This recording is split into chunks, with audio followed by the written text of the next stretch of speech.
Beda. Belajar dari Allah pasti beda.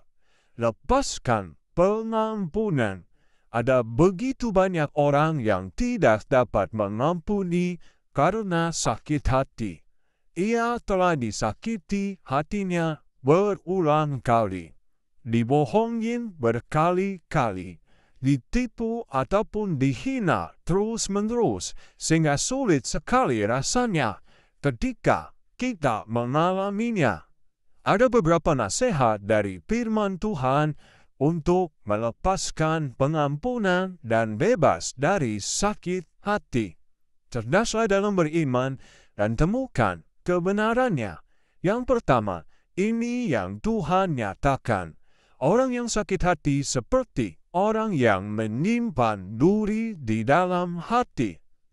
Menyimpan duri di dalam hati akan mengakibatkan infeksi dan kematian.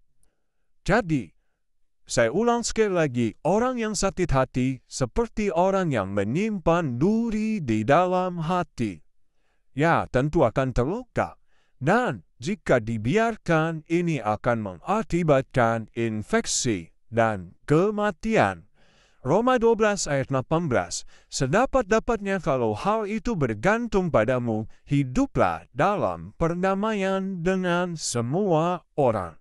Yang kedua, jika saudara sakit hati, orang lain tidak tahu dan tidak merasakan kalau saudara sakit hati.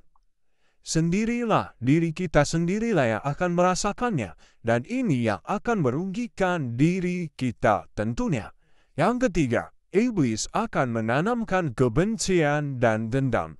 Jika saudara tidak mau mengampuni, akan menimbulkan akar pahit.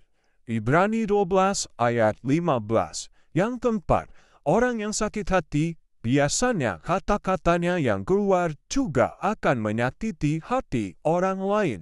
Begitu juga dengan orang yang terluka hatinya. Kata-katanya pun akan melukai hati orang lain. Yang kelima, kasih tidak menyimpan kesalahan orang lain. Kasih tidak membalas kejahatan dengan kejahatan. 1 Korintus 13 ayat 5 tentang kasih. Ia tidak melakukan yang tidak sopan dan tidak mencari keuntungan diri sendiri. Ia tidak pemarah dan tidak menyimpan kesalahan orang lain. Roma 12 ayat 17. Janganlah membalas kejahatan dengan kejahatan. Lakukanlah apa yang baik bagi semua orang. Yang tenang, Yesus mengatakan 70 kali 7 kali. Itulah yang kita sebut sebagai numerical parallelism. Artinya adalah bahwa ketika orang berbuat salah lagi kepada kita, maka kita pun perlu mengampuni mereka. Artinya sampai kapanpun mereka melakukan kesalahan, kita tetap mengampuni mereka. Kasih itu tidak terbatas, dan alasannya karena kita telah mendapat pengampunan dari Tuhan. Yang ketujuh, orang yang tidak mau mengampuni, Alkitab katakan hamba yang jahat. Tidak beda artinya dengan penjahat. Matius 18 ayat 32, Raja itu menyuruh memanggil orang itu dan berkata kepadanya, "Hai hamba yang jahat, seluruh hutangmu telah kuhapuskan karena engkau memohonkannya kepadaku." Yang kedelapan, jika kita tidak mau mengampuni, itu sama saja kita menyalibkan Yesus. Lah, apa hubungannya? Ketidaktaatan kita kepada Tuhan itu sama saja kita menyalibkan Dia. Kembali, Yesaya 53 ayat yang kelima.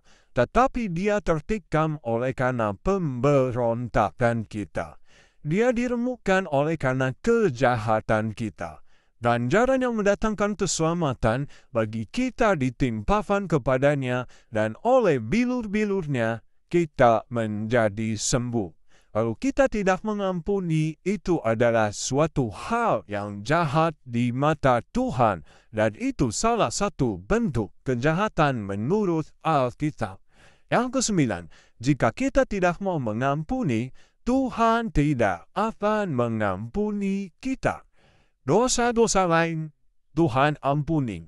Ketika kita berdoa, Tuhan ampuni saya tidak bisa mengampuni orang lain, orang yang telah menyakiti hati saya. Jelas, Tuhan tidak akan mengampuni. Karena firman-Nya jelas, Matius 6 ayat 14 dan 15. Karena jikalau kamu mengampuni kesalahan orang, Bapamu yang di surga akan mengampuni kamu juga. Tetapi jikalau kamu tidak mengampuni orang, Bapamu juga tidak akan mengampuni kesalahanmu. Jadi jelas, kalau kita punya sakit hati dan tidak bisa mengampuni orang lain, kita berdoa kepada Tuhan, Tuhan ampuni saya tidak bisa mengampuni orang yang telah menyakiti hati saya, orang yang telah menipu saya, orang yang telah membohongi saya. Tuhan tidak akan mengampuni jika kita tidak melepaskan pengampunan kepada orang itu. Yang ke-10, ada satu penglihatan dari Tuhan, orang tidak masuk surga gara-gara satu kesalahan, dosa yang tidak mau mengampuni. Mengapa kita harus mengampuni? Karena Tuhan telah mengampuni segala dosa-dosa kita. Dan Tuhan ingin kita punya hubungan yang baik dengan Tuhan, tidak terhalang oleh dosa. Dan Tuhan ingin kita mengalami kemajuan di dalam kehidupan rohani kita. Tuhan memberkati.